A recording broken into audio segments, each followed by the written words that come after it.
നമസ്കാരം. വൈത്തരിയിലേക്ക് എല്ലാവർക്കും സ്വാഗതം. ഇന്ന് നമ്മുടെ അതിഥി കലാമണ്ഡലം ബാലസുന്ദരൻ അവറുകളാണ്. നിരവധി കാലം കലാമണ്ഡലത്തിൽ അഭ്യസിക്കുകയും ചെണ്ട അഭ്യസിക്കുകയും തുടർന്ന് അതേ സ്ഥാപനത്തിൽ തന്നെ അധ്യാപകനാവുകയും ചെയ്ത് വകുപ്പധ്യക്ഷനായി ജോലിയിൽ നിന്ന് വിരമിച്ച ബാലസുന്ദരനാണ് ഇന്ന് നമ്മുടെ അതിഥി.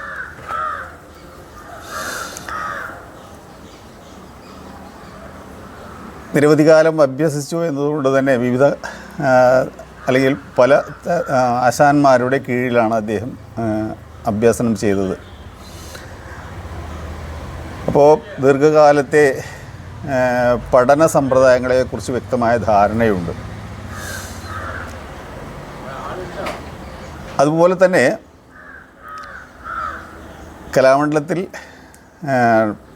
വിവിധ കളരികളുടെ ഉത്തരവാദിത്തങ്ങൾ അദ്ദേഹത്തിന് വന്നപ്പോൾ ആ സിലബസിലുള്ള മാറ്റങ്ങൾ, പഠിപ്പിക്കുന്ന സമ്പ്രദായത്തിൽ വന്ന മാറ്റങ്ങൾ പുതിയ കുട്ടികളോട് ഏത് തരത്തിൽ അവരെ അഭ്യസിപ്പിക്കണം എന്നതിനുള്ള വ്യക്തമായ കാഴ്ചപ്പാടുകൾ, ഇതൊക്കെ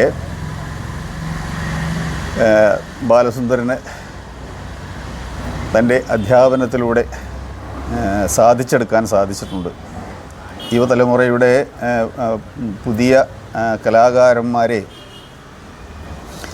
ഒരേപോലെ പ്രോത്സാഹിപ്പിച്ച് അവരെ വളർത്തുന്നതിൽ ഉയർത്തുന്നതിൽ ബാലസുന്ദരന് പ്രത്യേകമായ പങ്കുണ്ട് എന്നാണ് എൻ്റെ ഒരു വിശ്വാസം. അദ്ദേഹത്തിന് പഠനത്തിലും പഠിപ്പിക്കുന്നതിലുമുള്ള കഴിവ് പോലെ തന്നെ അരങ്ങിൽ ധാരാളം പ്രവൃത്തി ചെയ്യാനുള്ള ശേഷിയും അറിവുമുണ്ട്. കഥാപാത്രങ്ങളുടെ അവതരണത്തെക്കുറിച്ച് വളരെ കൃത്യമായ ബോധം ബാലസുന്ദരനുണ്ട്. അത് അവരെ ഏത് തരത്തിലാണ് അവരെ പഠിപ്പിക്കേണ്ടത്, അല്ലെങ്കിൽ ഏത് തരത്തിൽ കഥാപാത്രങ്ങളെ അവതരിപ്പിക്കുമ്പോൾ അത് എങ്ങനെയൊക്കെ മേളം കൈകാര്യം ചെയ്യേണ്ടതുണ്ട് എന്നതിന് വ്യക്തമായ ധാരണ ബാലസുന്ദരനുണ്ട്.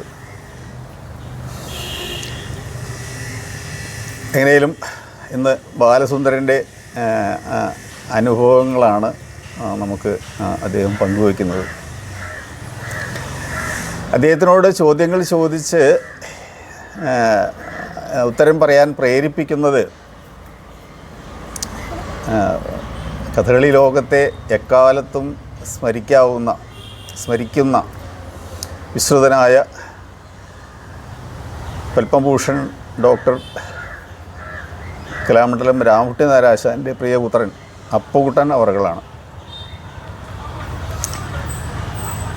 അപ്പുകുട്ടൻ തൻ്റെ ഔദ്യോഗിക ജീവിതകാലത്ത്, അതായത് സ്കൂൾ ജോലി ഉണ്ടായിരുന്ന സമയത്ത് പോലും രാമകുട്ടി നാരാശൻ്റെ ഒപ്പം നടന്ന് കഥകളിയെ അറിയുകയും ഒരുപക്ഷെ രാമകുട്ടി നാരാശനെ കൊണ്ട് തന്നെ യാത്ര ചെയ്ത് പല പരിപാടികളിലും അദ്ദേഹം തൻ്റെ പ്രാവീണ്യം തെളിയിക്കുകയും ചെയ്തിട്ടുണ്ട്.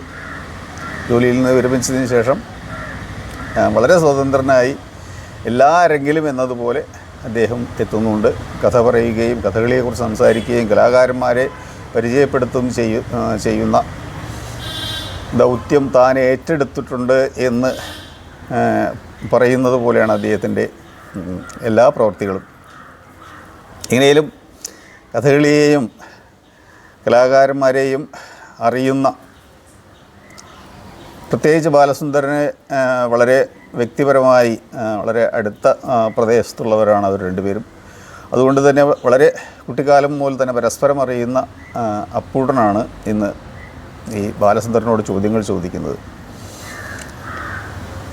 ഈ രണ്ടുപേരെയും ഇതിൽ ലഭിച്ചതിൽ എനിക്ക് സന്തോഷമുണ്ട്. നമുക്ക് അവരുടെ വർത്തമാനങ്ങളിലേക്ക് ശ്രദ്ധിക്കാം. എല്ലാവർക്കും ഇതിലേക്ക് സ്വാഗതം.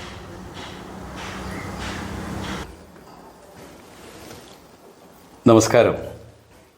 കേരളത്തിലെ ചെണ്ട കലാകാരന്മാരുടെ ജീവിതവും അവരുടെ കലാസപര്യയും കൃത്യമായി രേഖപ്പെടുത്തുന്ന ഒരു ഡോക്യുമെൻ്ററിയിൽ ഇന്ന് പ്രത്യക്ഷപ്പെടുന്നത് പ്രശസ്ത കഥകളി ചെണ്ട കലാകാരനും ദീർഘകാലം കലാമണ്ഡലത്തിൽ സേവനമനുഷ്ഠിച്ച് വിരമിച്ച കലാമണ്ഡലം ബാലസുന്ദരനാണ്. സ്വാഗതം. നമസ്കാരം. ബാലസുന്ദരനോട് എനിക്ക് കുറേ കാര്യങ്ങൾ ചോദിച്ചറിയാനുണ്ട്. ചെണ്ട കലാകാരൻ എന്നുള്ള രീതിയിൽ കുറേ കാര്യങ്ങൾ ചോദിച്ചറിയാനുണ്ട്. അതോടൊപ്പം തന്നെ ഞാൻ ആദ്യം ചെയ്യുന്നത് ഈ ബാലസുന്ദരൻ ജീവിച്ച സാഹചര്യവും അച്ഛനമ്മമാർ ചുറ്റുപാട് അതൊക്കെയാണ് ആദ്യം ഒന്ന് നമുക്കറിയേണ്ടത്. അതൊന്ന് പറയും, ജീവിച്ച ഗ്രാമത്തിൻ്റെ പ്രത്യേകത. ഞാൻ പാലക്കാട് ജില്ലയിലെ നിലവിൽ കലാഗ്രാമം എന്ന പേരിൽ അറിയപ്പെടുന്ന വെള്ളിനേഴി ഗ്രാമപഞ്ചായത്തിലെ കുറുവട്ടൂർ എന്ന ഒരു ചെറിയ ഉൾപ്രദേശം അല്ലെങ്കിൽ ഗ്രാമപ്രദേശത്ത് തേനേഴിത്തൊടി അപ്പൂട്ടത്തറകൻ്റെയും ശാന്തകുമാരി അമ്മയുടെയും 6 മക്കളിൽ 3ാമത്തെ മകനായിട്ടാണ് ജനനം. 2 സഹോദരിമാരാണ്. അതിൽ ഒരാൾ ആ കാലത്തിൽ പോയി. ബാക്കി ഞങ്ങൾ 5 പേരും ഇപ്പോൾ സുഖമായിട്ടിരിക്കുന്നു. കുറുവട്ടൂർ എന്ന് പറഞ്ഞാൽ ഒരുവിധ ആളുകളൊക്കെ ഞങ്ങളുടെ തൊഴിൽ തന്നെ ഒരു കൃഷിയാണ്, കർഷക കുടുംബമാണ്. ബാലസുന്ദരൻ്റെ അച്ഛനും അമ്മമാർക്കൊക്കെ അല്ലെങ്കിൽ അവർക്കൊരു വെള്ളിനേഴി ഗ്രാമത്തിൻ്റെ ഒരു പഴയ പശ്ചാത്തലം എന്ന് പറയുന്ന ഒരു കൃഷിയുമായി ബന്ധപ്പെട്ട ഗ്രാമമാണ്. വെറ്റില കൃഷി, അടയ്ക്ക, തേങ്ങ, അല്ലെങ്കിൽ നാളികേരം അങ്ങനെയുള്ള കൃഷികളുമായിട്ട് ബന്ധപ്പെട്ടുള്ള നെൽകൃഷി. പിന്നെ മറ്റൊരു പ്രത്യേകത കൂടെ വെള്ളിനേഴിക്കുള്ളതെന്ന് വെച്ചാൽ ഏത് വെള്ളിനേഴി ഗ്രാമത്തിൻ്റെ ഏതൊരു ഭാഗത്തും കലയുടെ ഒരു അംശമുണ്ട്. ഒന്നുകിൽ ചെണ്ട, അല്ലെങ്കിൽ നൃത്തം, അല്ലെങ്കിൽ പാട്ട്, ഇതെല്ലാം ഉൾപ്പെട്ടിട്ടുള്ളൊരു വലിയ ഗ്രാമമാണ് വെള്ളിനേഴി. ഞാൻ ആ വെള്ളിനേഴിയിൽ അപ്പൂട്ടത്തറകൻ്റെ പുത്രനായി ജനിച്ച ബാലസുന്ദരൻ പ്രാഥമിക വിദ്യാഭ്യാസം എത്രയായിരുന്നു? ഏത് ക്ലാസ് വരെ പഠിച്ചത്? കല്ലുംപുറം LP സ്കൂളിൽ 4ാം ക്ലാസ് വരെയും, അതുപോലെ തന്നെ Thiruvazhiyode UP school, Mahatma UP സ്കൂളിൽ 7 വരെയും, അവിടുന്ന് അങ്ങോട്ട് ശ്രീകൃഷ്ണപുരം ഇപ്പോൾ ഹയർ സെക്കൻഡറി ആയിട്ട് ഉയർത്തിയിട്ടുണ്ട് ആ സ്കൂളിൽ 10 വരെയും. 10ാം ക്ലാസ്സിൽ പോയില്ല. 10ാം ക്ലാസ് കഴിഞ്ഞിട്ടാണോ ചെണ്ട പഠിക്കുന്നത്? 10ാം ക്ലാസ്സിലേക്ക് പാസ്സായപ്പോൾ പോയി, കലാമണ്ഡലത്തേക്ക് പോയി. അതിനു മുമ്പ് ഈ ചെണ്ട പഠിക്കാനുള്ള ഒരു ആഗ്രഹം കുട്ടിക്കാലം മുതൽക്ക് തന്നെ മനസ്സിലുള്ളതാണോ? അങ്ങനെ പറയാൻ വയ്യ. ഞാൻ ചെറുപ്പത്തിലൊക്കെ വളരെ ബുദ്ധിമുട്ടി. വീട്ടിലിപ്പോൾ കർഷക കുടുംബമാണെന്ന് വെച്ചാലും ആ കാലത്തൊന്നും ഉണ്ടാക്കുന്ന സാധനങ്ങൾക്ക് വേണ്ടമാരെ ജീവിക്കാനുള്ള അവസ്ഥ കാർഷിക ഉൽപ്പന്നങ്ങളെ കൊണ്ട് ജീവിതം ഉണ്ടാക്കുമ്പോൾ പ്രയാസമായിരുന്നു. പല ദിവസങ്ങളിലും വർഷം ചക്ക മാങ്ങക്കാലമൊക്കെ ആയി കഴിഞ്ഞാൽ അതൊക്കെ അന്നൊന്നും അരിയൊന്നും കിട്ടാനൊന്നുമില്ല. 1968 എൻ്റെ ജനനം, പറയാൻ പറ്റും. അപ്പോൾ വലിയ കുടുംബമാണ്, 6 മക്കൾ, അച്ഛനമ്മ. ജീവിതമൊക്കെ വളരെ ബുദ്ധിമുട്ടുള്ളൊരു കാലഘട്ടത്തിലാണ്. ഒന്നത് കിട്ടാനുമില്ല. നമുക്ക് വീട്ടിലുള്ളത് കൊണ്ട് കുറേയൊക്കെ ജീവിക്കുക. ചാമ അല്ലെങ്കിൽ അക്കാലത്ത് എനിക്ക് തോന്നുന്നത് ബാലസുന്ദരൻ്റെ കുടുംബം മാത്രമല്ലേ, വിധം അങ്ങനെയൊക്കെ തന്നെയാണ് ജീവിച്ചു പോയിരുന്നത്. പല ചക്കക്കാലമൊക്കെ ആയ പല ദിവസങ്ങളും വൈകുന്നേരത്ത് ചക്ക മാത്രമായിട്ടൊക്കെ ജീവിതം കഴിച്ചു പോയിട്ടുണ്ട്. ഇഷ്ടംപോലെ ഭക്ഷണം ചക്ക മാത്രം ഓരോ ദിവസവും കണക്കാക്കി ചക്ക ഇട്ട് വയ്ക്കും. വലിയ വലിയ ചക്കകളുണ്ടാവും. അപ്പോൾ അന്നൊക്കെ ഈ സാധനങ്ങൾ യഥേഷ്ടം വീട്ടിലുണ്ട്. അപ്പോൾ ഈ രാത്രി വീട്ടിലുള്ള എല്ലാവർക്കും ചക്ക മാത്രമേ ഉണ്ടാവുള്ളൂ. അങ്ങനെയൊക്കെ കഴിഞ്ഞിട്ടുള്ള കാലഘട്ടം നമുക്ക് ഇപ്പോഴും ഓർമ്മയിലുണ്ട്. പിന്നെ കുറേ ഒരു UP സ്കൂളിലേക്കൊക്കെ ആയപ്പോൾ കുറേശ്ശെ മരം കയറാനൊക്കെ തുടങ്ങി. കവുങ്ങുമ്പോൾ കയറി അടയ്ക്ക പറിക്കുക എന്നുള്ളൊരു വീട്ടിൽ കുറച്ചുണ്ട്. അപ്പോൾ അച്ഛനാണ് കയറുക. അത് ഏട്ടനെ പഠിപ്പിക്കും. പിന്നെ അതിൻ്റെ താഴെ ഞാനായി, എൻ്റെ താഴെ അനിയന്മാരൊക്കെ അങ്ങനെ ഓരോ സമയമാകുമ്പോൾ പഠിപ്പിക്കുക വെച്ചാൽ അത് എങ്ങനെ കയറണം, എങ്ങനെ അടയ്ക്ക പറിക്കണം എന്നൊക്കെ പഠിപ്പിക്കുക. അപ്പോൾ ഞങ്ങൾ അന്നൊക്കെ ഇപ്പോൾ നമ്മൾ അടുത്തുള്ള വീടുകളിലൊക്കെ 2 പൈസയാണ് ഒരു കവുങ്ങുമ്പോൾ കയറിയാൽ കിട്ടുക. അത് ഒന്നുമ്പോൾ മറ്റേമ്പേക്ക് പകർന്ന് പറിക്കാൻ പറ്റില്ല. ഒരെണ്ണത്തുമ്പോൾ കയറി പറിച്ച് അത് നിലത്തേക്ക് ഇടാണ്ട് നമ്മൾ താഴെ കുറഞ്ഞ് ഇറക്കി വെച്ചാലാണ് 2 പൈസ കിട്ടുക. തെങ്ങുമ്പോൾ കയറി 5 പൈസ. കൊലകള് താഴത്തേക്ക് ഇടാതെ കയ്യിലെടുത്തിട്ട് കയ്യിൽ പറഞ്ഞ് ഇറക്കി വയ്ക്കണം, എന്നിട്ട് അടുത്തേൽ കയറണം. ആ കയറുന്ന 2 പൈസ കിട്ടും. 2 പൈസ കിട്ടും ആ കാലത്ത്. തെങ്ങുമ്പോൾ കയറി 5 പൈസ. പിന്നെ അത് 5, 10 അങ്ങനെ 50 പൈസ വരെയൊക്കെ കയറി ഒരു 8ാം ക്ലാസ്സും 9ാം ക്ലാസ് വരെയൊക്കെ ആ ഒരു തൊഴിൽ. രാവിലെ കുറച്ച് കയറും, വൈകുന്നേരത്ത് വന്ന് കയറുക, അങ്ങനെയൊക്കെ ഉണ്ടായിരുന്നു. അതിൽ നിന്ന് എന്തെങ്കിലും കിട്ടും. ഇപ്പോൾ 10 കിഴക്ക് കയറി 20 പൈസകളിൽ കിട്ടുക. അതൊരു എന്താ സമ്പാദ്യത്തിന് വേണ്ടിയിട്ടല്ല, നമ്മുടെ ദൈനംദിന ജീവിതത്തിൽ ചെറിയൊരു ചിലവർ കിട്ടുന്നൊരു പൈസ. അപ്പോൾ അങ്ങനെ കഴിഞ്ഞ് ഞാൻ 7ാം ക്ലാസ് വരെ വലിയ കുഴപ്പമൊന്നുമില്ലാണ്ട് പഠിച്ചിരുന്നു. നമ്മുടെ ഒരു ആസ്വാദനമായിട്ടുള്ള EMT മാഷ്, ത്രിവിക്രമ മാഷ്, ഇവിടെ നെടുമ്പള്ളി രാമമോഹൻ്റെ അച്ഛൻ നാരായണ നമ്പൂരി മാഷ്, ഇവരൊക്കെയാണ് നമ്മുടെ UP സ്കൂളിൽ പഠിപ്പിച്ചിരുന്നത്. അത് കഴിഞ്ഞ് ഹൈസ്കൂളിലേക്ക് എത്തിയപ്പോൾ കുറച്ചും കൂടെയൊക്കെ കൂടുതൽ കുട്ടികളും ക്ലാസ്സിൽ കുറേ കുട്ടികളൊക്കെ ആയപ്പോൾ കുറേശ്ശെ ഉഴപ്പി തുടങ്ങി. ഉഴപ്പ് കുറച്ചല്ല, അതിന് ജനലിന് കഴിയുന്നുണ്ടാവില്ല, ഒരു അടപ്പ് മാത്രമേ ഉണ്ടാവില്ല. അത് തുറന്നു കഴിഞ്ഞാൽ മാഷന്മാർ അപ്പുറത്ത് കൂടെ വരുമ്പോൾ നമ്മൾ ഇപ്പുറത്ത് കൂടെ ചാടിപ്പോവും. അങ്ങനെയൊക്കെ ആയി അത് വേണ്ടതിന്നായില്ല. 8ാം ക്ലാസ്സിൽ തോറ്റു. പിന്നെ തോറ്റു കഴിഞ്ഞാൽ വീണ്ടും അവിടെ തന്നെ പഠിക്കണമല്ലോ. 8ാം ക്ലാസ് പഠിച്ചു, അതിന് ജയിച്ചു. 9ലേക്ക് എത്തി, 9ലും ജയിച്ചു. അപ്പോൾ ആ ഇടയ്ക്കാണ് അമ്മയുടെ അനിയത്ര കല്യാണം. ഇവിടെ കുറുവട്ടൂർ വീട്ടിലേക്ക് തന്നെ കല്യാണം കഴിച്ചത്. അപ്പോൾ അദ്ദേഹം ഒരു ദിവസം വീട്ടിൽ വിരുന്ന് വന്നപ്പോൾ തായിപ്പോയ കാല. അപ്പോൾ ഞാനന്ന് കഥകളിയോ അല്ലെങ്കിൽ ഞങ്ങളുടെ ഒരു കലാരൂപങ്ങളും ഞാൻ കണ്ടിട്ടില്ല. ഞങ്ങളങ്ങനെ ഒരു പാരമ്പര്യവും ഞങ്ങൾക്കില്ല. ഇവിടെ ഒരു താലപ്പൊലിയാണ്. ഇപ്പോൾ അവിടെ ചാക്യാങ്കാവ് എന്ന് പറഞ്ഞൊരു അവിടെ പറഞ്ഞ ഒരു താലപ്പൊലിയാവും. ഒരു തിരുവായൂരക്കാവിലൊരു പൂരോ താലപ്പൊലി അങ്ങനെയുള്ള താരങ്ങളല്ലാണ്ട്. ഇതിനൊക്കെ അന്ന് പോയി കഴിഞ്ഞാലും ഈ കലാരൂപങ്ങൾ കാണുന്ന സ്വഭാവം ഒന്നും ഉണ്ടാവില്ല. ഈ കുട്ടികളുടെ ബാലിശമായിട്ടുള്ള കടകളിൽ കൂടെയും പൂരപ്പറമ്പ് കൂടെ കൂടെ കുറച്ച് അങ്ങോട്ട് നടക്കുക, കഴിഞ്ഞ പോരും, അങ്ങനെയൊക്കെ ഉള്ളു. അപ്പോൾ എന്താ അതൊന്നും അറിയില്ല. അപ്പോൾ ഈ ചെറിയച്ഛൻ വന്നപ്പോൾ അന്ന് കുറുവട്ടൂർ കോവിലെങ്കിൽ കളിയുണ്ട്. അപ്പോഴാണ് അറിയുന്നത് ഞാളാകുറിച്ചിയും കുറുവട്ടൂരും ഒക്കെ വലിയ വലിയ കളികൾ നടക്കുന്ന, കഥകളി നടക്കുന്ന സ്ഥലമാണ്. അവിടുന്ന് അങ്ങോട്ട് വരുന്നു, ഇവിടുന്ന് അങ്ങോട്ട് പോകുന്ന ആൾ, ഇവിടുത്തെ കഴിഞ്ഞ് അങ്ങോട്ട് പോകുന്നു എന്നൊക്കെ പറയുന്ന ഒരു അങ്ങനെയൊക്കെ വലിയ കളി നടക്കുന്ന കാലഘട്ടമാണ്. അപ്പം അതിന് ചെറിയച്ഛനും കഥകളി ഭ്രാന്തനൊന്നുമല്ല. അദ്ദേഹം കുറേ ആശാന്മാരായിട്ട് പരിചയമുണ്ട്. കൃഷ്ണൻകുട്ടി പൊതുവാശാൻ അല്ല, അച്ഛൻ്റെ അല്ല, അമ്മയുടെ അനിയത്തിയെ കെട്ടിയാളെ ചെറിയച്ഛൻ എന്ന് വിളിക്കും. കൃഷ്ണൻകുട്ടി പോലാശാൻ, അച്ഛൻകുട്ടി പോലാശാൻ, ഉണ്ണികൃഷ്ണ കുറുപ്പാശാൻ, പിന്നെ നമ്മുടെ വേഷം ഗോപാലകൃഷ്ണ ആശാൻ, ഇവരൊക്കെ ആയിട്ട് നല്ല ബന്ധം എന്ന് പറഞ്ഞാൽ തന്നെയാണ്. വെറ്റില അടയ്ക്ക വേണ്ട സാധനങ്ങൾ കൊണ്ടുകൊടുക്കുക. ആ ഒരു ബന്ധം അതിനോടനുബന്ധിച്ച ഉള്ള കാര്യങ്ങളൊക്കെ ആയിട്ട് ഇങ്ങനെ നല്ല ബന്ധമാണ്. അപ്പോൾ കളിക്ക് പോകാൻ, കളി കാണാൻ പോകാനുള്ള കാരണം എന്താണെന്ന് വെച്ചാൽ നമ്മുടെ കലാനിലയം ഗോപാലകൃഷ്ണൻ വേറൊരു ചെണ്ട കലാകാരുണ്ട്.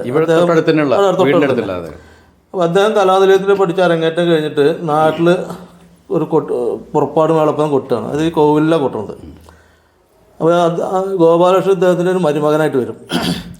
അപ്പോൾ ഒന്ന് കാണും, ചെറിയച്ഛൻ്റെ അപ്പോൾ ഒന്ന് കാണാൻ പോവാന്ന് പറഞ്ഞപ്പോൾ ഞാനും പോയി. അതവിടെ ഒരു ഒഴിഞ്ഞ പാടത്താണ്, ഒന്നും കേൾക്കൊന്നുമില്ല. നമുക്കൊന്നിട്ട് അറിയില്ല. ഞാൻ അങ്ങനെ ചെണ്ട കൊട്ട് കണ്ടിട്ടുണ്ടോയെന്നോ അല്ലെങ്കിൽ കഥകളി കണ്ടിട്ടുണ്ടോയെന്നോ എനിക്ക് ഓർമ്മയില്ല. അത് കുറച്ച് കഴിഞ്ഞപ്പോൾ എന്നാൽ പൂവല്ലേ ചോദിച്ചു, പോവാന്ന് പറഞ്ഞു. അപ്പോൾ ഞാൻ ഗോഭാഷം കൊട്ടിയതാണോ എനിക്ക് എന്താ കൊട്ടിയതെന്ന് അതിനെ പറ്റിയൊന്നും എനിക്കറിയില്ല. അങ്ങനെ പോരുമ്പോൾ ഒരു വീട്ടുവാക്ക് വെച്ചാണ് ചെറിയച്ഛൻ നടക്ക് ചെണ്ട പഠിക്കണമെന്ന് ചോദിച്ചു എൻ്റെ അടുത്ത്. അപ്പോൾ ഞാനിപ്പോൾ ഏതായാലും ഇപ്പോൾ ഇവിടെ ഇങ്ങനെ സ്കൂളിൽ പഠിക്കുന്ന കാര്യങ്ങളൊക്കെ ആയിട്ട് ഇങ്ങനെ ഒന്നും ആവാതെ ഇങ്ങനെ സ്കൂളുമായിട്ടുള്ളൊരു ഒരു മാനസികമായിട്ടുള്ളൊരു അടുപ്പം സ്കൂളിനോടില്ല. അതല്ല, കലാനിലയം ഗോപാലകൃഷ്ണൻ ചെണ്ടോട്ട് കാണുകയും ചെയ്തു. അപ്പോൾ അതിൻ്റെ ഇവർ ചോദിക്കാനുള്ള കാരണം എന്ന് വെച്ചാൽ ഞാൻ അതിൻ്റെ ഇടയ്ക്ക് ഒരു നാടുപടലുണ്ടായി. 8ാം ക്ലാസ് തോറ്റപ്പോൾ വീണ്ടും ആ സ്കൂളിലേക്ക് തന്നെ പോയി ക്ലാസ്സിൽ ഇരുന്ന് ഇങ്ങനെ കുറച്ച് ദിവസം കഴിഞ്ഞപ്പോൾ ഞാൻ ഇങ്ങനെ വിചാരിച്ചു, പൈസയൊന്നുമില്ല. പൈസ അവിടെ വാതിലിൻ്റെ മുകളിലൊരു പഴയ വീടിൻ്റെ ഒക്കെ ഒരു ഇതാണ്, അച്ഛൻ്റെ സൂക്ഷിപ്പ്. വാതിലിൻ്റെ മുകളിലൊരു ചെറിയൊരു അറ ഉണ്ടാവും. അവിടെ അതിൻ്റെ മുകളിൽ കുറച്ച് പൈസ ഉണ്ടായിരുന്നു, ഒരു 20 രൂപ എൻ്റെ എന്തുണ്ടായിരുന്നു, അച്ഛൻ സൂക്ഷിച്ച് വെച്ചിട്ടുള്ള പൈസ. അത് ഞാൻ എടുത്തിട്ട് രാവിലെ ബാഗും ഇതൊക്കെ, അല്ല ബാഗൊന്നുമില്ല, ഈ ടയർ കൊണ്ട് കെട്ടിയ ബുക്കിൻ്റെ കെട്ടോ പ്ലാസ്റ്റിക് കവറിലൊക്കെ ഇട്ടിട്ട് അതെടുത്ത് പോയി തിരുവാഴി എത്തിയിട്ട് അപ്പോൾ സ്കൂളിലേക്ക് പോവുകയാണ്, വീട്ടിൽ നിന്ന് സ്കൂളിലേക്ക് പോയി. തിരുവാഴിയുടെ എത്തിയപ്പോൾ അവിടെ തന്നെ ഒരു കടയിൽ ഈ പുസ്തകം വെച്ചു. വൈകുന്നേരത്ത് എൻ്റെ മീതുള്ള സഹോദരി അടുത്ത് പറഞ്ഞു, ഞാനേ എവിടേക്കേലും പോവുകയാണ്, എനിക്ക് വൈകുന്നേരത്ത് വരുമ്പോൾ മീതുള്ള സഹോദരിയുടെ സ്കൂളുണ്ടോ? ആ സ്കൂളുണ്ട്, ശ്രീകൃഷ്ണപുരത്ത് സ്കൂൾ എന്നാണ് പറഞ്ഞത്. അല്ല, തിരുവാഴിയുടെ എത്തിയുള്ളൂ ഞങ്ങൾ, ശ്രീകൃഷ്ണപുരത്തേക്ക് എത്തണമല്ലോ. ശരി ശരി. തിരുവാഴിയോട്ട് നിന്ന് ബസ് കയറണം. അപ്പോൾ കോയമ്പത്തൂർക്ക് പോകാമെന്നാണ് ധാരണ. അപ്പോൾ കോയമ്പത്തൂർ പോകാൻ വെച്ചാൽ കോയമ്പത്തൂർ തൊട്ട വീട്ടിലൊരു 2-3 ആൾക്കാർ കോയമ്പത്തൂരിനെ കുറിച്ചൊരു ധാരണ മുമ്പുണ്ട്. കോയമ്പത്തൂർ എവിടെയൊന്നും എനിക്കറിയില്ല കേട്ടോ. അവർ ഇടയ്ക്ക് വരുമ്പോൾ അങ്ങനെ നല്ല വെളുത്ത് നല്ല ഷർട്ടും ഇതൊക്കെ ഇട്ടിട്ട് വരണം. അവിടെ ഇവിടുത്തെ കാട്ടിലൊക്കെ മെച്ചാണ് എന്ന് ഒരു തോന്നൽ ഉണ്ടായിരിക്കാം. അവള് സഹോദരി എന്ത് പറഞ്ഞു, ആ ശരിയെന്ന് പറഞ്ഞു. അവൾക്കിപ്പോൾ ഇത് എന്താണെന്ന് അറിയില്ലല്ലോ. സഹോദരി അനുവാദം തന്നു. അല്ല, അനുവാദം ഒന്നല്ല. ഞാൻ പോകുമ്പോൾ ഈ പുസ്തകം എടുത്തിട്ട് പൊക്കോളം കൊണ്ടുപോയിട്ട് അവിടെ ഒരു കടയിൽ വെച്ചു. അത്രേ ഉള്ളൂ. കോയമ്പത്തൂർക്ക് പോകാന്ന് പറഞ്ഞില്ല സഹോദരിയോട്? ഞാൻ എവിടേക്കേലും പോവാണ് എന്ന് പറഞ്ഞു. കോയമ്പത്തൂർക്കാണെന്നോ അങ്ങനെ ഓർമ്മയില്ല. ശരി. അപ്പം അത് ശരിയെന്നോ. അവർ വരുമ്പോൾ പുസ്തകം കൊണ്ട് വന്ന് വീട്ടിൽ കൊടുത്തു. അപ്പോൾ എവിടെ തോന്നി വെച്ചപ്പോൾ അവൻ എവിടേക്കാണ് പോവാണെന്ന് പറഞ്ഞു. അപ്പോൾ ഞാൻ അതിന് മുമ്പൊക്കെ ഈ അച്ഛൻ്റെ കൂടെ ഈ ഇടത്തനാട്ടുകാരാണ് നമ്മുടെ ഇവിടെ. അപ്പോൾ അമ്മാവൻ്റെ വീട്ടിൽ പോയൊരു ധാരണയുണ്ട്.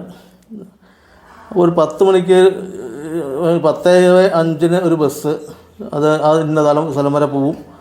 അതിനാണ് സ്ഥിരം പോക്ക്.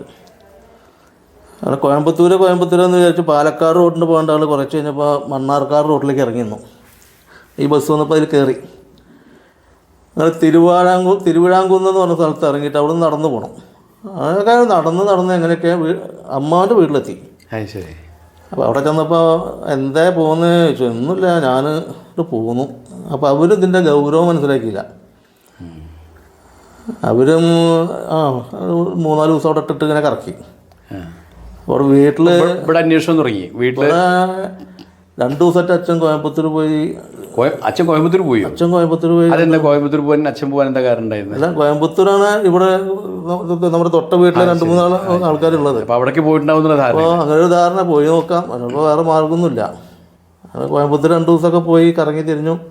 ഇതിപ്പോൾ ഈ അന്നൊന്നുമില്ലല്ലോ. പിന്നെ ടെലിഗ്രാം ചെയ്യുന്ന ഒരു കാലഘട്ടം. എന്തിനാ ടെലിഗ്രാം വെച്ചാൽ ടെലിഗ്രാം വന്നാൽ പിന്നെ വേറെ ഒന്നും ആലോചിക്കില്ല. അന്ന് മരിച്ചു പോയി എന്നൊക്കെ പറഞ്ഞ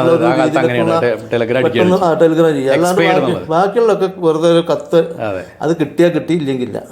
അപ്പോൾ ഇവിടെ ഫോണും കാര്യങ്ങളൊന്നുമില്ല.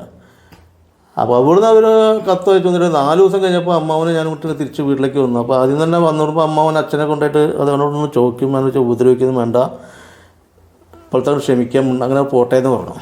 അങ്ങനെയാണ് കേട്ടത്. ആരൊന്നും മിണ്ടിയില്ല, ഇതൊന്നും ഉണ്ടായില്ല, അങ്ങനെയൊന്നും ഉണ്ടായില്ല. അപ്പോൾ അതൊരു ഇതൊക്കെ കഴിഞ്ഞപ്പോൾ ഇവർക്ക് എല്ലാവർക്കും അറിയാതെ. അപ്പോൾ ചെണ്ട വിട്ട് പഠിക്കണം. അതിന് നമ്മളടുത്ത ഒരാളുണ്ട്, വാക്കാട്ടിലെ കുഞ്ചുണ്ണി എന്ന് പറഞ്ഞിട്ടൊരു ആശാണ്ട്, വക്കാലക്കളത്തിലെ കുഞ്ചുണ്ണി. ഞാൻ വേണമെങ്കിൽ അത് പറയാം. നമ്മൾക്ക് വേണ്ട ഒരു കുടുംബക്കാരാണ്, ഒരു ചെറിയ ബന്ധം. ഒന്നാമത് ഞങ്ങളൊക്കെ ചെറിയ ബന്ധമുണ്ട്. അപ്പോൾ കുഞ്ചുണ്ണി ആശാനായാലും ഗോപാലകൃഷ്ണനായാലും നന്ദകുമാർ, അതെ, തമ്മിൽ ചെറുതും വലുതുമായുള്ള ബന്ധങ്ങളുള്ള ആൾക്കാരാണ്. അപ്പോൾ ഞാൻ ഇവരാരും അറിയൊന്നുമില്ല കേട്ടോ. അപ്പോൾ ആന്ന് പറഞ്ഞു. ഞാൻ ആന്ന് പറഞ്ഞത് മൂപ്പരത് അദ്ദേഹം അത് വലിയ കാര്യമായിട്ട് എടുത്ത് കുഞ്ചുണ്ണാശനെയൊക്കെ പോയി കണ്ട് ഒരു മാർച്ചിൽ പരീക്ഷ കഴിഞ്ഞപ്പോൾ 82 പരീക്ഷ കഴിഞ്ഞപ്പോൾ നേരെ അവിടെ പോയി, കലാനിലയത്തിൽ പോയി. ഇല്ലല്ല, കുഞ്ചുണ്ണാശൻ ശനി ഞായറും വരുമ്പോൾ ഇവിടെ നന്ദകുമാറിൻ്റെ ക്ലാസ് എടുക്കുന്നുണ്ട്. നന്ദകുമാറിൻ്റെ വീട്ടിലെ ക്ലാസ് ശനിയാഴ്ച രാവിലേക്ക് വരും, തിങ്കളാഴ്ച രാവിലെ പോകുള്ളൂ. അപ്പോൾ 2 ദിവസം ഇവിടെ രാവിലെ വൈകുന്നേരത്തൊക്കെ ക്ലാസ് ഉണ്ടാവും. അപ്പോൾ ഒരു ദിവസം അവിടെ പോയി ദക്ഷിണ വെച്ച് തുടങ്ങി.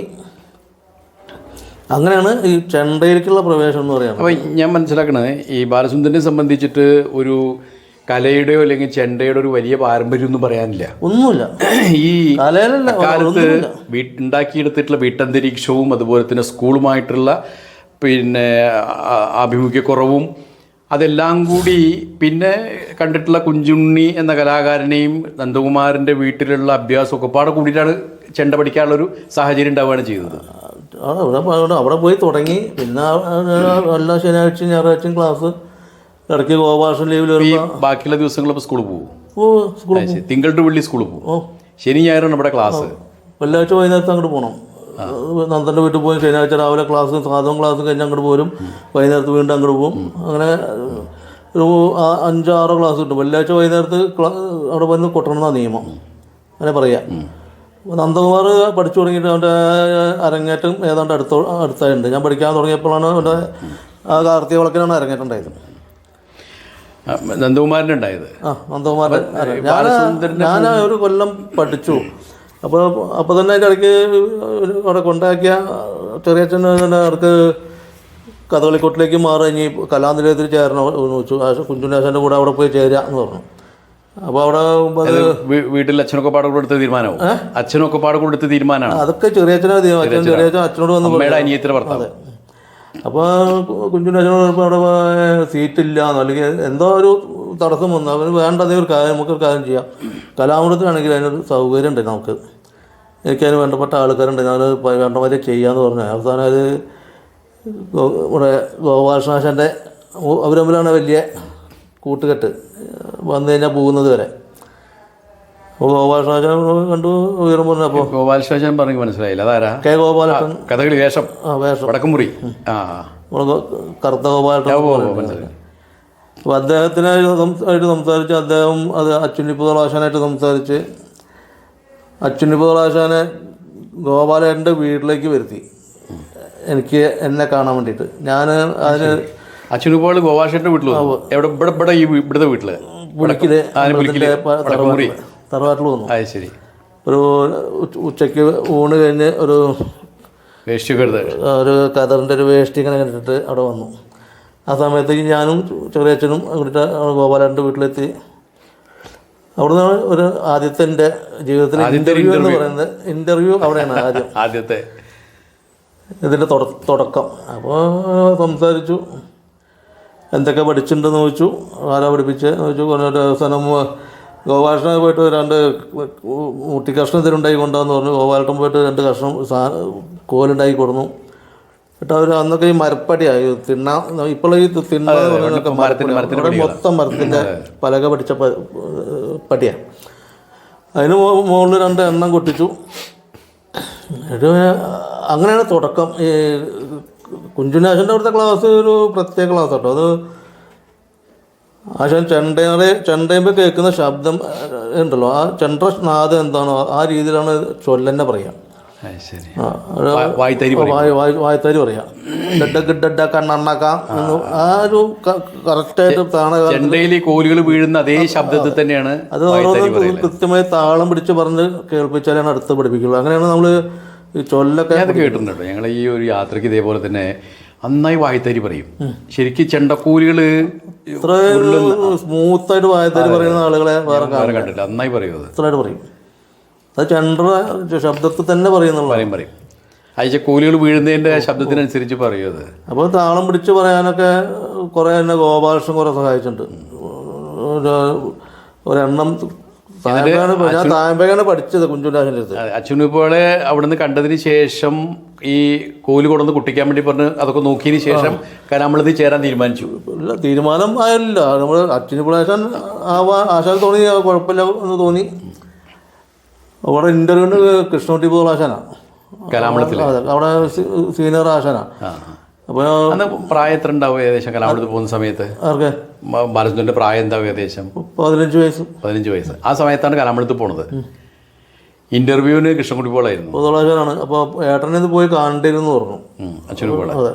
അവിടെ തന്നെ ഗോപാലൻ്റെ അവിടെ നിന്ന് ഒരു പേപ്പർ എടുത്തിട്ട് ഒരു എഴുത്തും എഴുതി തന്നു. അപ്പോൾ ഞാനും ചെറിയച്ഛനും കൂടെ പൊതുളാശാനോടുള്ള സമയം നോക്കി കവളപ്പാറ പോകണം. വെള്ളിനേഴല്ല, കവളപ്പാറ.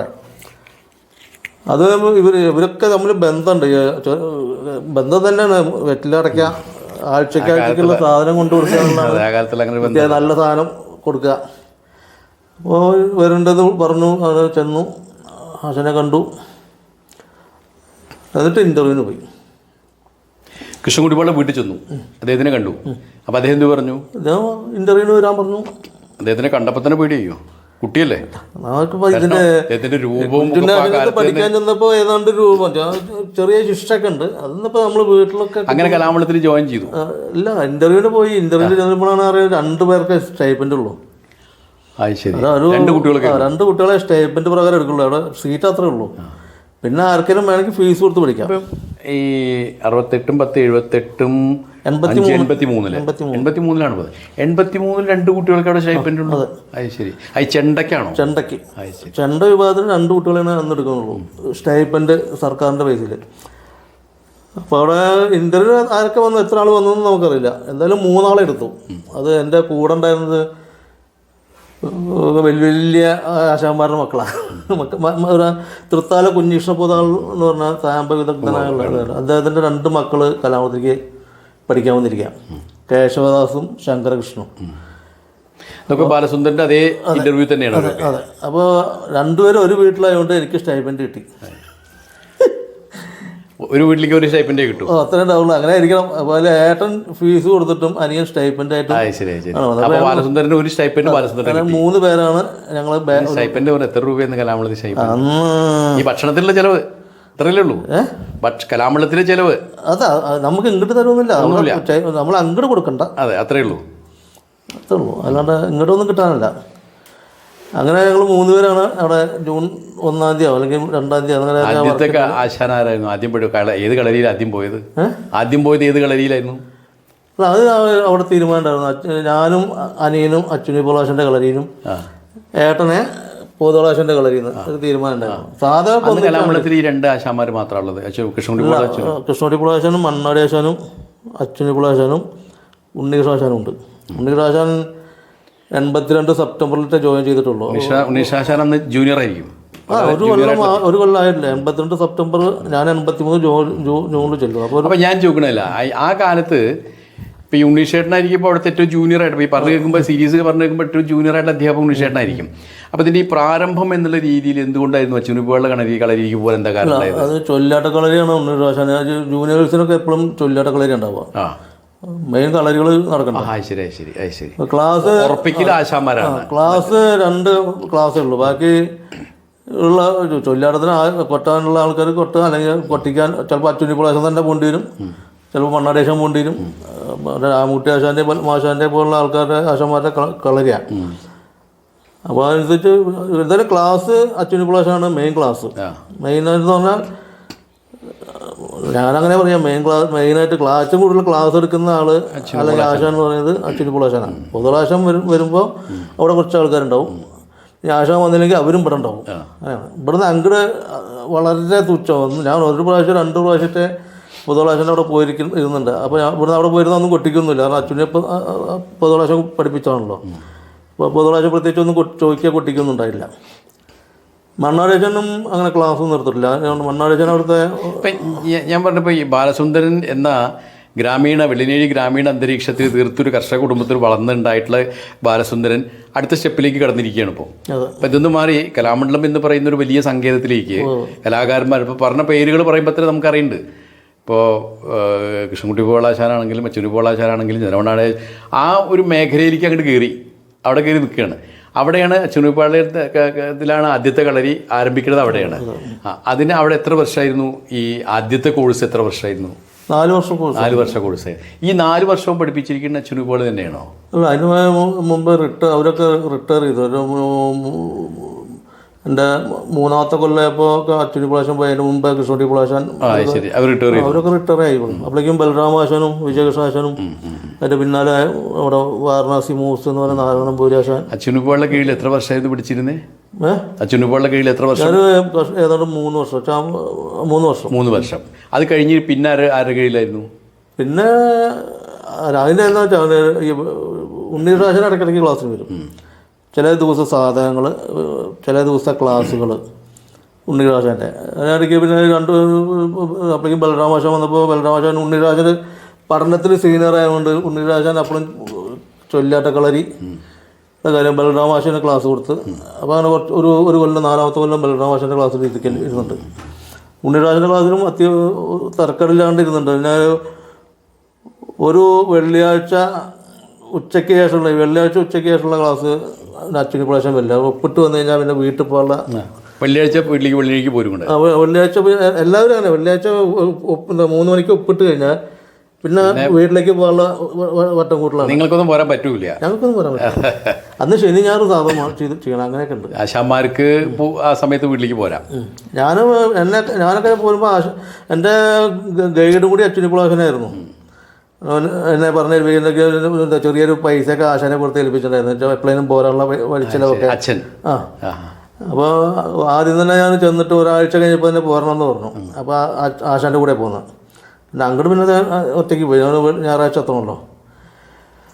അപ്പോൾ എന്ത് പറഞ്ഞതെന്ന് വെച്ചാൽ, ഒരു വെള്ളിയാഴ്ച കിട്ടുന്ന 2 മണിക്കൂർ കൊണ്ടാണ് ഞാൻ പകുതി പുറപ്പാട് പഠിച്ചത്. അത് മറക്കാത്തൊരു ക്ലാസ്. 2 മണിക്കൂർ ഒറ്റ ദിവസത്തെ ക്ലാസ് കൊണ്ട് പകുതി പുറപ്പാട് ഉണ്ണികൃഷ്ണൻ്റെ കോളേജ്. എത്ര വർഷം കഴിഞ്ഞിട്ടാണത്? 2ാം കൊല്ലമായിട്ടുള്ളൂ. 2ാം കൊല്ലം. ഈ 2ാം കൊല്ലം ആയിട്ട് ഒരു വെള്ളിയാഴ്ചത്തെ ഒറ്റ ക്ലാസ് കൊണ്ട് പകുതി പുറപ്പാട് പഠിച്ചു. ഒരു 2 മണിക്കൂർ ക്ലാസ്സിൻ്റെ പവർ അതാണ്. ഉണ്ണീഷേട്ടനായിരുന്നോ? അത് ശരി. അത് മറക്കില്ല ആ ക്ലാസ്. അത് പഠിപ്പിച്ച ഇപ്പോഴും മറക്കില്ല. അങ്ങനെയാണ്. അത് ശരി. പിന്നെ ബലരാമേശ്വരൻ്റെ ക്ലാസ്സിലാണ് പിന്നെ ഉണ്ടായിരുന്നത്. അത് 4 കൊല്ലം കഴിഞ്ഞു, പരീക്ഷ പാസ്സായി. 5ാമത്തെ കൊല്ലം PGക്ക് ചെന്നപ്പോൾ സീറ്റ് കിട്ടിയില്ല. നമ്മൾ ഇരിഞ്ഞാലക്കുടയ്ക്ക് വെച്ച് പിടിക്കാമെന്ന് ചോദിച്ചു, അവിടെയും കിട്ടിയില്ല. അപ്പോൾ പിന്നെ അടുത്ത പരിപാടി പിന്നെ ആദ്യം നമ്മുടെ ഇതൊക്കെ തുടങ്ങുന്നതിൻ്റെ മുമ്പുള്ള പരിപാടി ഉണ്ടല്ലോ, അതാലോചിച്ചു. അതിനെക്കുറിച്ച് ആലോചിച്ചു. 2 പോത്തിനെ വാങ്ങി തന്നു അച്ഛൻ. 2 പോത്തോളെ വാങ്ങി. കൃഷിയുണ്ട് കുറച്ച്. പിന്നെ ഇത് അന്ന് ഏരിന് കൂട്ടുകയെന്ന് പറയും. അന്നാ കാലത്ത് അങ്ങനെയാണ്, ഏരിന് കൊടുക്കുക ചെയ്യുക. ഏര് കൊടുക്കുക. നമ്മൾ രാവിലെ വേറെ ആളുടെ കണ്ടത്ത് പോവുക, കൊടുക്കുക, അവർക്ക് അന്ന് ഇങ്ങോട്ട് തരിക, കാശ് മേടിക്കുക. അങ്ങനെ ഇതുണ്ട്. ഓർമ്മ ഉണ്ടെന്ന് ഒരു ഏരിക്ക് അന്ന് 20 രൂപയൊക്കെയാണ് അന്ന് ചാർജ് ഉണ്ടായിരുന്നത്. ആ ഒരു കൊല്ലം കന്നുകൂട്ടി.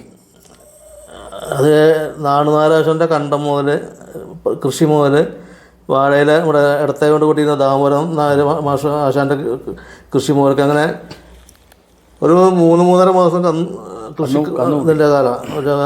കർക്കിടകം, ചിങ്ങം, കന്നി, തുലാ വർഷത്തിൻ്റെ മുമ്പേ ആ തുലാ മാസത്തിലെ കൃഷി കൂടി കഴിയണം. അത് ഈ പള്ളിയിൽ ഭാഗങ്ങളൊക്കെ അങ്ങനെയാണ്. അപ്പോൾ ആ ഒരു കൊല്ലം അങ്ങനെ നടന്നു. പിന്നെ 2ാമത്തെ കൊല്ലം ഒന്നും കൂടി അപേക്ഷിച്ചു. അപ്പോൾ അന്ന് കിട്ടി, PGക്ക് ചെന്നു. അങ്ങനെ 5 കൊല്ലം പഠിച്ചു. 4 കൊല്ലം കഴിഞ്ഞിട്ടുള്ള കഥയാണ് ഇപ്പോൾ പറഞ്ഞത്. അത് കഴിഞ്ഞ് PGക്ക് അവിടെ കിട്ടി. PGക്ക് കിട്ടുന്നത് ഏത് വർഷത്തിലായിരുന്നു? 83, 84, 85, 86, 87, 88, 89, 90. അപ്പോൾ തുടർച്ച വലിയ വ്യത്യാസം 89 മാറിയിരുന്നു. ഏതിലാണ് മാറിയത്? 88, 89. അല്ല, വലിയ വ്യത്യാസമില്ല. ഒരു കൊല്ലം മാറി. അതെ, ഒരു കൊല്ലം മാറി. ആ ഒരു കൊല്ലത്താണ് ഈ കാര്യങ്ങളൊക്കെ നടന്നത്. ഈ കന്നേരും കൂട്ടൊക്കെ നടന്നത് ആ ഒരു കൊല്ലത്തിലാണ്. അതിനുശേഷമുള്ള ഒരു കൊല്ലം പിന്നെ PGക്ക് ചേർന്നു. ഇവിടെ PG ആരുടെ കീഴിലായിരുന്നു പഠിച്ചിരുന്നത്? അന്ന് ബലരാമേശ്വരം തന്നെ കൂടുതൽ. അന്നൊക്കെ അവിടെ ആശാന്മാരുടെ എണ്ണം കൂടി പോയി. ഉണ്ണിരാശാൻ വകുപ്പ് മേധാവിയാണ്, ബലരാമാശാണ്ട്, വിജയകൃഷ്ണ ആശാൻ. 89 ആയപ്പോഴേക്കും ഉണ്ണീഷേട്ടൻ വകുപ്പ് മേധാവിയായിരുന്നു അവിടെ. അതിന് മുമ്പേ ആയിരുന്നു. അത് ശരി. ഇവരൊക്കെ റിട്ടയർ ചെയ്ത് കഴിഞ്ഞു. ഞാൻ എൻ്റെ 4 വർഷത്തെ കോഴ്സ് ചെയ്യുന്നതിന് മുമ്പ് തന്നെ ആശാൻ വകുപ്പ് മേധാവി. അപ്പോൾ ആ സമയത്തേക്ക് തന്നെ ഈ ആശാന്മാർ മുഴുവൻ റിട്ടയർ ചെയ്ത് പോയിരിക്കുന്നു. അത് ശരി. എന്നാലും താഴെ ബലരാമാശാൻ, വിജയകൃഷ്ണാശാൻ. ഞാൻ ബാലസുന്ദരൻ, ശരിക്കും ബാലസുന്ദരൻ എന്ന ചെണ്ട കലാകാരൻ രൂപപ്പെടുന്നതിൽ ഈ ആശാന്മാരുടെ പങ്ക് എന്നുള്ള പ്രധാനം തന്നെ. അതിലുപരി കലാമണ്ഡലം എന്ന ഒരു സ്ഥാപനത്തിൽ പഠിക്കാനും അവിടെ കുറേ കാലം പ്രവർത്തിക്കാനും കിട്ടിയ അവസരത്തിൽ ഈ ഓരോ കലാകാരന്മാരുടെയും പ്രവർത്തനങ്ങളെക്കുറിച്ച് കൃത്യമായി നിരീക്ഷിക്കാനും അത് ഉൾക്കൊള്ളാനുള്ള അവസരം ബാലസുന്ദരൻ. അതൊന്നും പറയാൻ പറ്റില്ല. ഞാൻ 4 കൊല്ലം കൊണ്ട് പഠിച്ചിട്ട് എനിക്ക് പ്രത്യേകിച്ചൊന്നും തോന്നിയില്ല. കുറേ പഠിച്ചു എന്നല്ലാണ്ട് എന്തെങ്കിലും കൃത്യമായി കൊട്ടിയിട്ടുണ്ടോയെന്നോ അത് കൊട്ടാൻ സാധിക്കുമെന്നുള്ള ഉറപ്പോട് പോന്നിട്ടൊന്നുമില്ല. ഞാൻ പറയാം, അങ്ങോട്ട് പറഞ്ഞില്ല. ഞാൻ ആദ്യമായിട്ട് കോവിലെങ്കിൽ കളി ഉണ്ട് കാണാൻ പോയി എന്ന് പറഞ്ഞല്ലോ. അപ്പോൾ അരങ്ങേറ്റം കഴിഞ്ഞപ്പോൾ ഇവിടെ എല്ലാ കൊല്ലം തായ്പൂയത്തിനും നവരാത്രിക്കൊക്കെ പരിപാടി നടക്കണത്തില്ല. അടുത്ത കോവിലാണ് പണിക്കന്മാരുടെ അമ്പലം. അപ്പോൾ ഞാനവിടെ ചെന്നപ്പോൾ അന്ന് അവിടെ കഥകളിയുണ്ട്. ദാമോദരനാരാണ് കൊട്ടാൻ. അപ്പോൾ ഞാൻ വാരിത്തൊടി, അതെ, വെള്ളി സ്കൂളിലെ മാഷായിരുന്നു. അപ്പോൾ ഞാൻ എന്തായാലും കലാമത്ത് പഠിക്കുകയുള്ളൂ. അപ്പോൾ എനിക്ക് അതിൻ്റെ ഒരു ഗെറ്റപ്പൊക്കെ ഉണ്ട്. ഞാനവിടെ പോയി നിന്നു. അന്ന് കുചാലവൃത്തം കഥയാണ്. അപ്പം എനിക്ക് ഏത് കഥയിലും ഒരുപോലെ, ഞാനൊന്നും പഠിച്ചിട്ടുമില്ല. എനിക്ക് കഥകളി എന്ന് പറഞ്ഞിട്ട് അങ്ങനെ ഒരു 4 കൊല്ലം കോഴ്സ് കഴിഞ്ഞിട്ടുള്ള അവസ്ഥ അതാണ്. അത് ഈ പറയുന്നവർ പലതും പറയും. ഞാൻ എൻ്റെ അവസ്ഥ പറഞ്ഞു. ഞാൻ കൊട്ടാനൊക്കെ ആവുക, എനിക്ക് കൊട്ടാം എന്നൊക്കെ തോന്നിയ ചില സന്ദർഭങ്ങൾ വന്നിട്ടുണ്ടെങ്കിൽ അതൊക്കെ ഞാൻ ഇഷ്ടം. അരങ്ങത്തൊക്കെ കയറി പറഞ്ഞ വാക്ക് പറയുന്നവരും മറ്റൊരു പലരും വേറെ പലരും പറയണ്ടാവില്ല. അതല്ല, ഞാൻ എൻ്റെ കാര്യം പറഞ്ഞു. ഞാനൊക്കെ ഒരു തിരുവാലത്തൂർ ഒരു തോരണത്തിൻ്റെ ആവണ്ണ കൊട്ടി നാറിയിട്ട് ആ വേഷക്കാരൻ്റെ അയാൾ നല്ല മനുഷ്യനെ കൊണ്ട് തന്നെ ഞാൻ ഇന്ന് ജീവിച്ചിരിക്കുക. എവിടെ? തിരുവാലത്തൂർ ഈ കോഴ്സ് കഴിഞ്ഞ കാലത്ത് 4 കൊല്ലത്തെ കഴിഞ്ഞാൽ ഒരു തോരണത്തിൻ്റെ ആവണ്ണ് കൊട്ടാൻ പോയിട്ട് അതിൻ്റെ കാരണക്കാരൻ ഉണ്ണീഷാശാനാ. അത് ആശാനും പറയാൻ പറ്റില്ല. ആ തോരണത്തിന്റെ ആവണ്ണ് കൊട്ടാള കാരണക്കാരൻ ഉണ്ണിച്ചേട്ടനാണ്. അതാ മണ്ണാശാനും ഉണ്ണീഷാശാനും ഞാനുള്ളത്. ഞാൻ ഈ പോകുന്നൊക്കെ ചെണ്ട കൊണ്ടുപോവാം, പിന്നെ എന്തെങ്കിലും കേളി പുറപ്പാട് എന്തെങ്കിലുമൊക്കെ അങ്ങനെയൊക്കെ അല്ലേ വേണ്ടി വരും. നമുക്കിപ്പോൾ അത്രയൊന്നും ആയിട്ടുമില്ല. അല്ല, അവർക്ക് പിന്നെ വരാം. അതിപ്പോൾ അതിന് മുമ്പേ നമ്മൾ എന്താ പറഞ്ഞ്, നമ്മളിപ്പോൾ കലാമണ്ഡലത്തിൽ ചേർന്നതിന് ശേഷം പി ജി കഴിയുമ്പോൾ അപ്പോഴൊന്നും നമുക്ക് വലിയ കൊട്ടാനുള്ളൊരു ധൈര്യമൊന്നും ആയില്ല. അപ്പോൾ അതിനിടയ്ക്ക് നാണുനാരാശൻ്റെ ഒരു പൂജാരൻ വാസുമാഷ കൃഷ്ണക്കേട്ടാണ്. പിന്നെ അതൊക്കെ നമ്മൾ അറിയണത് ഈ വാസുമാഷ ആരാണെന്നും. ഞാൻ സത്യം പറഞ്ഞാൽ കലാമണ്ഡലത്തിൽ പോയി ചെല്ലുമ്പോൾ ഈ പൊതുവളാശാന്, അച്യുനി പൊളാശാന്, ഈ കെ ഗോപാലേട്ടനല്ലാണ്ട് എനിക്ക് കഥകളി ലോകത്തെയോ അല്ലെങ്കിൽ ഈ കലാലോകത്തെ ഒരു മനുഷ്യനെ അറിയില്ല. ഒരാളെ അറിയില്ല. സാഹചര്യവും വേണ്ടി വന്നിട്ടില്ലല്ലോ. വേണ്ടി വന്നിട്ടില്ല, ഒന്നുമില്ല. അപ്പോൾ ഈ കോവിലിൽ ചെന്നിങ്ങനെ നിൽക്കുമ്പോൾ പെട്ടെന്ന് തന്നെ വാസുദേവ പണിക്കർ വേഗം വായോ പറഞ്ഞു, എന്താ ദാമോദർ മാഷക്ക് വയ്യ, പോയി ചെണ്ടോട്ടം എന്ന് പറഞ്ഞു. എനിക്കൊന്നും അറിയില്ല, നീ വെറുതെ പോയി നിന്നാൽ മതി പറഞ്ഞു. കുചേലവൃത്തം. അപ്പോൾ വെറുതെ പോയി നിന്നാൽ മതി എന്ന് പറഞ്ഞു. അപ്പോൾ ഏതാ രംഗം എന്ന് പറഞ്ഞാൽ അജിതാഹാരയാണോ, ഇപ്പോഴാണുള്ള പദങ്ങളൊക്കെ പഠിക്കുന്നത്, മറ്റേ ദാനവാരിയാണോ എന്ന് എനിക്കറിയില്ല. അദ്ദേഹത്തിന് പെട്ടെന്ന് എന്തോ ഒരു അസ്കിത, അത് പോയി ഉള്ളിൽ പോയി മുഖമൊക്കെ കഴുകി ഇതൊക്കെ കുറച്ച് ഒരു എന്തായാലും കൊട്ടൻ്റെ ഭാഗമായപ്പോഴേക്ക് വന്നു. അതുവരെ മിണ്ടാണ്ടിരിക്കുന്ന സാധനമാണല്ലോ, വലിയ ശബ്ദമൊന്നും ഉണ്ടാക്കണ്ട. എന്തൊക്കെ കാണിച്ച് അദ്ദേഹത്തിൻ്റെ കോല് വന്നു. ആ കോലും വെച്ച് ഞാൻ എന്താണ്, അങ്ങനെയാണ് ഞാൻ ആദ്യം ഒരു അരങ്ങേറ്റം കഴിഞ്ഞിട്ട് കൊട്ടണത്, ഒരു അരങ്ങത്ത് നിൽക്കുന്നത്. കൊട്ടാനല്ല, ഒരു അരങ്ങത്ത് കയറി നിൽക്കുന്നത് നാണുനാരാശൻ്റെ വേഷത്തിനാണ്. ഈ കലാമണ്ഡലത്തിൽ പഠിക്കുന്ന കാലത്തൊന്നും അതൊന്നും ചെയ്തിട്ടില്ല, എല്ലാ അവസരമൊന്നും ഉണ്ടായിട്ടില്ല. ഞാൻ ഈ 2ാം കൊല്ലത്തിലൊക്കെ ഈ പുറപ്പാട് അരങ്ങേറ്റം കഴിഞ്ഞാൽ പിന്നെ അതിന്റെ ആവശ്യമില്ല, കാരണം കുറേ കലാകാരന്മാരവിടെ കുറേശ്ശെ കൊട്ടാനാവുന്ന ഈ മാസക്കളികളൊക്കെ. അതെ അതെ, അത് ചില കഷ്ണങ്ങൾ തരും, അത് നേരെയില്ല, അതിന് അത് നേരേക്ക്, പിന്നത്തെ ക്ലാസ്സിൽ നേരേക്കും. അങ്ങനെയൊക്കെ ആകുമ്പോഴും എന്തായാലും അത് ഒരു പുറത്ത് അകത്ത് നിൽക്കുമ്പോഴത്തെ ഒരവസ്ഥയല്ല പുറത്തിറങ്ങിയിട്ട് ഒരു സ്റ്റേജിലേക്ക് പോകാന്ന് പറഞ്ഞാൽ. പുറത്ത് കഴിച്ചുകൂട്ടും എന്ന് തോന്നിയാൽ മാത്രം തന്നെയാണ് ഒരാൾ ആ സ്റ്റേജിലേക്കാണ് വിളിക്കുള്ളൂ. അല്ലാണ്ട് ഉള്ളിൽ നമുക്കിപ്പോൾ ആരും ബോധ്യപ്പെടുത്താനൊന്നുമില്ല, അല്ലെങ്കിൽ നമുക്കൊന്നും വരാനുമില്ല. അങ്ങനെയല്ല, പുറത്തേക്ക് വരുമ്പോൾ അതൊരു പ്രധാനം തന്നെയാണ്. അങ്ങനെ ഒരു അരങ്ങ് കിട്ടുന്നത് 2 കൊല്ലം കൂടിയൊക്കെ കഴിഞ്ഞിട്ട് പിന്നെ അപ്പോൾ വീണ്ടും പഴയ തൊഴിലിലേക്ക് തന്നെ 2 കൊല്ലം കൂടി ആവർത്തിച്ചു എന്നായി പറയുന്നത്. കന്നുകൂട്ട്. അത് ശരി. ഏത് ഈ പി ജി കഴിഞ്ഞിട്ടും പി ജി എത്ര 2 വർഷമായിരുന്നോ? 1 വർഷം, ഒറ്റ കൊല്ലമുള്ളൂ പി ജി എന്ന്. അപ്പം 4-5 വർഷമാണ് കലാമണ്ഡലത്തിൽ എന്നുണ്ടായിരുന്നത്. അപ്പം ആ പി ജി കഴിഞ്ഞിട്ട് വീണ്ടും ഏത് കൊല്ലത്തിലായിരുന്നു? അതൊരു 90-91 കാലത്തൊക്കെ ആയിരിക്കും. വീണ്ടും കൃഷിയും കാര്യങ്ങളായിട്ട് വീട്ടിൽ കളിക്കൊന്നും പോവില്ല. കളിക്കൊക്കെ എന്താ ഈ വേനൽക്കാലം ആകുമ്പോൾ വല്ല മഴക്കാലം കഴിഞ്ഞു കൂടണ്ടേ? മഴക്കാലത്ത് കളിയില്ലല്ലോ. മഴക്കാലത്ത് കളിയില്ല, ഇപ്പോഴത്തെ മാതിരിയുള്ള കളിയൊന്നും ഇല്ല. മഴക്കാലം ഓഫ് സീസണാണ്. ഓണത്തിന് പോലും കളി ഉണ്ടെങ്കിൽ തന്നെ നമുക്ക് കിട്ടൂല. നമ്മളെന്നല്ല അനുഭവം അറിയുന്ന ആളുകളെ വേറെ വിളിക്കും. അതെ, അല്ല മഴക്കാലത്ത് ഈ കന്നുകൂട്ട് ധാരാളം ഉള്ള ഒരു കാലമാണ്. പിന്നെ ഒന്നും പറയല്ല, അതിൻ്റെ അതൊരു വലിയ കഥയാണ്. അതിരിക്കാനും ആയിക്കഴിഞ്ഞാൽ പിന്നെ ഇങ്ങോട്ട് പോരില്ല. അങ്ങനെ അങ്ങോട്ട് മാറി ഇതൊക്കെ വേണ്ട വേറെ. പിന്നെ എന്താ വെച്ചാൽ ഞാൻ ഈ കുഞ്ഞിരാമപ്പണിക്കർ എന്ന് പറഞ്ഞിട്ട് കോവിലിൽ അദ്ദേഹം തായമ്പകി മേളം അത്യാവശ്യം എല്ലാ കാര്യങ്ങളും അറിയും. അയ്യപ്പമുളക്കിൻ്റെ കൊട്ട് അവർക്ക് കരാറൊക്കെ ഉണ്ട്. അപ്പോൾ അവർ എന്നെ ഒരു മുതൽക്കൂട്ടായിട്ട് അതിൽ പ്രതിഷ്ഠിച്ചു. വിളക്കിന് ദാമോദരൻ നായരാണ് പ്രധാനി. ആ, അപ്പോൾ ബാക്കിയുള്ളവരൊക്കെ പഠിച്ചു എന്ന് പറയാനുള്ള ആൾക്കാരൊന്നുമില്ല. ഒക്കെ ഞാൻ കൂടി നേരെയും അല്ല. അപ്പോൾ ഞാൻ പഠിച്ച ആളാണല്ലോ. അപ്പോൾ ഞാൻ അതിലത്തെ ഒരു കന്നിയായി. അങ്ങനെ കുറച്ച് തായമ്പയും വിളക്കിനുള്ള അയ്യപ്പൻ വിളക്കിൻ്റെ അവിടെ മറ്റേ പൊതുവെ നല്ല വേദികളൊന്നും നമുക്ക് തായമ്പ പൊട്ടാൻ തരമില്ല. അക്കാലത്തൊക്കെ നമ്മുടെ ഈ വെള്ളിനീരിലൊക്കെ ധാരാളം വിളക്കുകൾ, ഇഷ്ടംപോലെ ദിവസമില്ലാണ്ട് വിളക്കുണ്ടായിരുന്നു. നല്ല അങ്ങനെ വിളക്കിന് മേളം രാവിലെ പോയാൽ പിറ്റേന്ന് രാവിലെ വരെ ഞാൻ കാണിച്ചോട്ടെ. ആ കാലത്തൊക്കെ ബാലസുന്ദരൻ്റെ മനസ്സിലൊരു പക്ഷേ തിരിഞ്ഞ് ഞാൻ വീണ്ടും കഥകളിക്ക് വരുന്നൊരു തോന്നലുണ്ടായിട്ടുണ്ടാവും എനിക്ക് തോന്നുന്നില്ല. എൻ്റെ ജീവിതം ഇങ്ങനെയൊക്കെ തന്നെ ആയി എന്നുള്ളൊരു തോന്നലുണ്ടാവും. പിടുത്തമിട്ട കേസ് അല്ലെങ്കിൽ സ്വഭാവ ശേഷം പ്രശ്നക്കാരനാണ്. അതെ, ഇതും കൂടി ആയപ്പോൾ കുറച്ചുകൂടി മോശമായി. അങ്ങനെയാണല്ലോ നമ്മൾ ലക്ഷ്യമില്ലാത്തൊരു രീതിയിൽ മോശം ആയിക്കൊണ്ടിരിക്കുമ്പോഴാണ് ഒരു അന്നാണ് പെട്ടെന്ന് ഓർക്കാന്ന് വെച്ചാൽ കളി അയ്യപ്പൻ കാവലെ കളി അങ്ങനെയുള്ള കളികളൊക്കെ ഉണ്ടാകുമ്പോഴാണല്ലോ കുറേശ്ശെ കളികൾ മൂന്നാമനോ നാലാമനോ ഒക്കെ.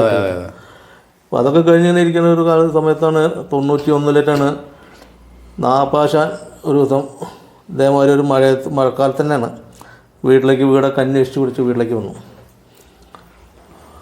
ഇനിയിപ്പോൾ എൻ്റെ കൂടെ പോരണം, രാമട്യാശൻ വീട്ടിലേക്ക് വരണം. എന്തിനാ വെച്ചു, രാമട്യാശൻ്റെ ഇപ്പോൾ പരിപാടി ഉണ്ട് ഹൈദരാബാദിൽ, അതിന് എന്നെ കൊണ്ടുപോകണമെന്നാണ് പറഞ്ഞത്.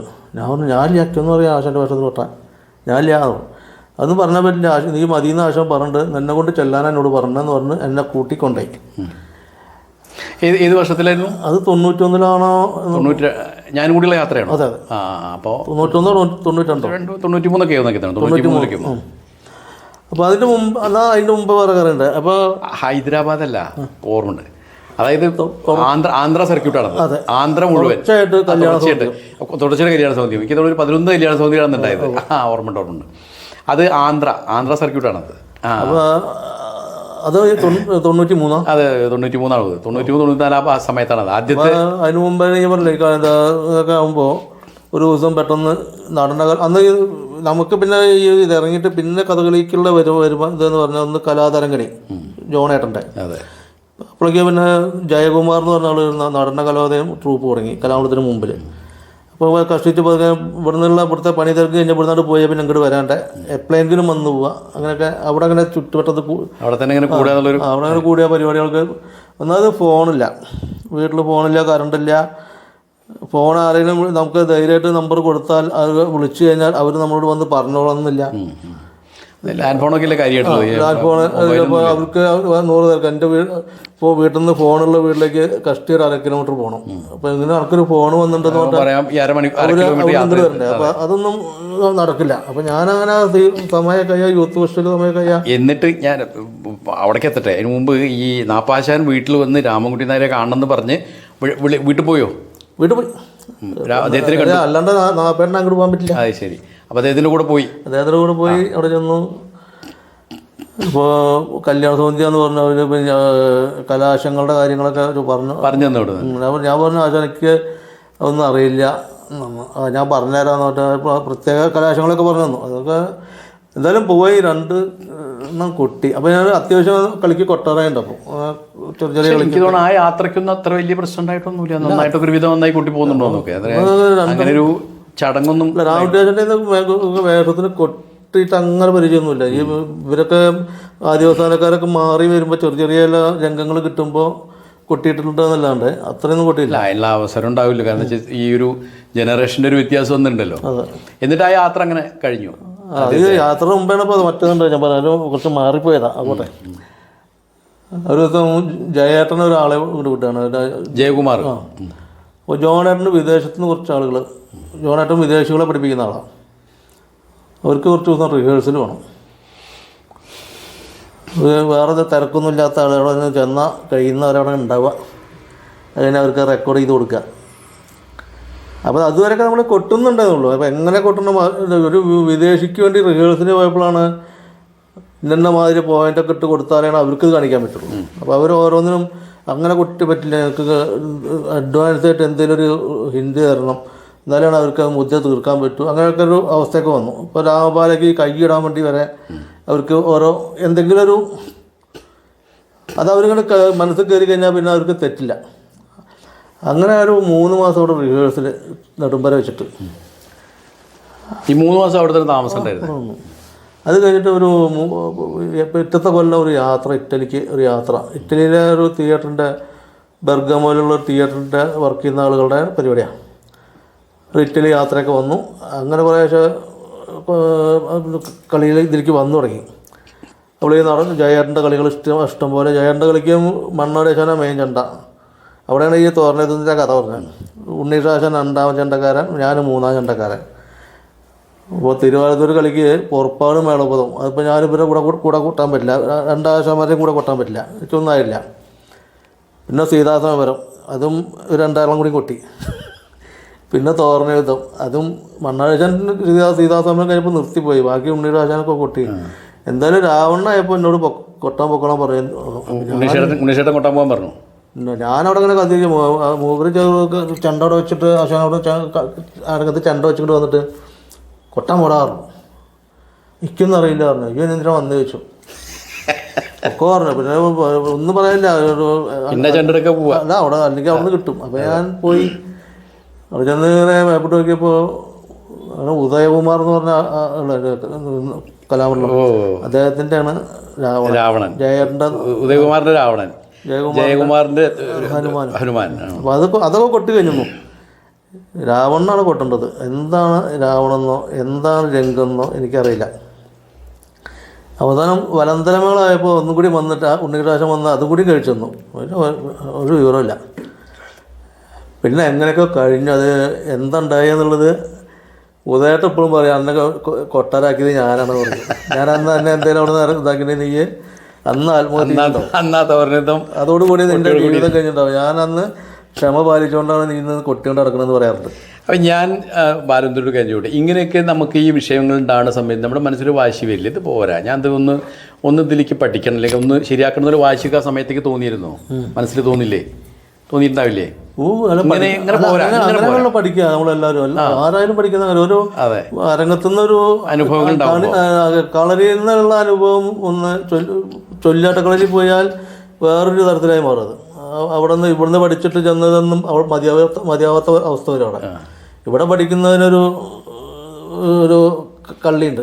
ആ കള്ളിയിൽ നിന്ന് മറികടന്നിട്ട് കൊണ്ടിരുന്ന് ചൊല്ലാട്ടക്കളരി പോയിട്ട് വേണ്ടിയില്ല. അപ്പോൾ അവിടെ ചെല്ലുമ്പോൾ കുറച്ചുകൂടി ഇപ്പോൾ പഠിച്ചതൊന്നുമല്ല, അതിൽ കുറച്ചും കൂടിയൊക്കെ വേറെ എന്തൊക്കെ ഉണ്ടെന്ന് തോന്നും. ഇത് മുന്നേ 4 ഇരട്ടി വേണം അരങ്ങത്തേക്ക് ചെല്ലുമ്പോൾ. ഒരു ഉദാഹരണം, ഒരു തെരഞ്ഞോക്ക് കൊട്ടാണെങ്കിൽ കളരിയിൽ പഠിപ്പിക്കുന്ന 4x4x4x4 അല്ലെങ്കിൽ 4+4 എന്ന് പറഞ്ഞുള്ളൊരു രീതി, ഒരു ചട്ടക്കൂടുണ്ട്. അത് ചിലപ്പോൾ ചൊല്ലാട്ടക്കളരി പോയതിന് 4നെ 8 കൂട്ടും.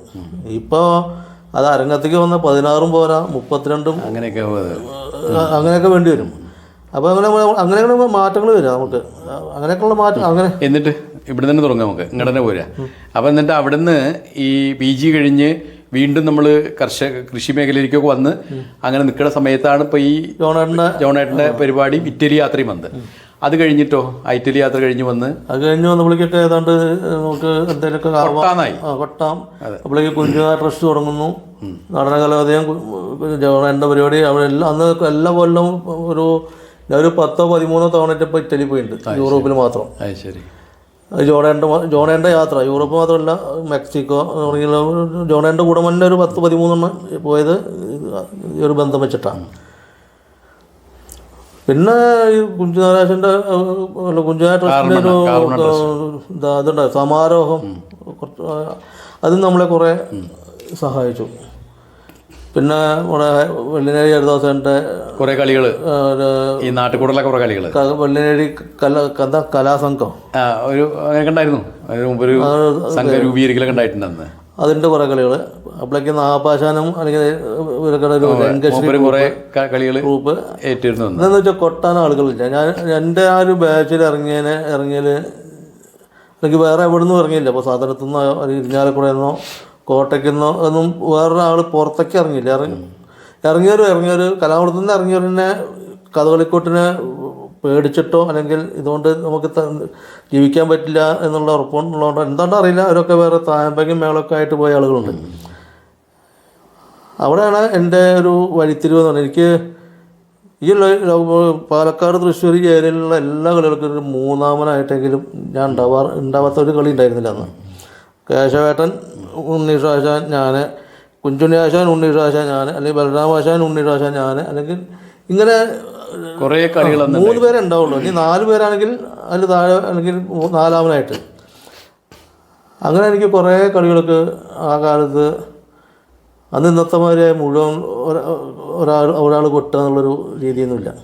ഞാൻ ചെറുപ്പശ്ശേരി കാവിലൊക്കെ ഇപ്പോൾ കലാമണ്ഡലത്തിൽ ചേരുന്നതിന് മുമ്പ്, ആശാനായിട്ട് കലാമണ്ഡലത്തിൽ ചെയ്യുന്നതിന് മുമ്പ് മറ്റൊരു അവസരം കൂടി ബാലസുന്ദരൻ ഉണ്ടായിട്ടുണ്ട്. അപ്പോൾ ഞാനൊക്കെ ഉൾപ്പെടുന്ന കഥകളി ഗ്രൂപ്പുമായിട്ട് ഇപ്പോൾ അച്ഛൻ്റെ സ്പിക് മേക്കയുടെ നോർത്ത് ഇന്ത്യൻ പര്യടനത്തിന്, ഗോപി ആശാൻ്റെ സ്പിക് മേക്കയുടെ നോർത്ത് ഇന്ത്യൻ പര്യടനത്തിന് ഇവരുടെ ഡെമോൺസ്ട്രേഷന് കൊട്ടാൻ ബാലസുന്ദരന് കുറേ അവസരം ഉണ്ടായിട്ടുണ്ട്.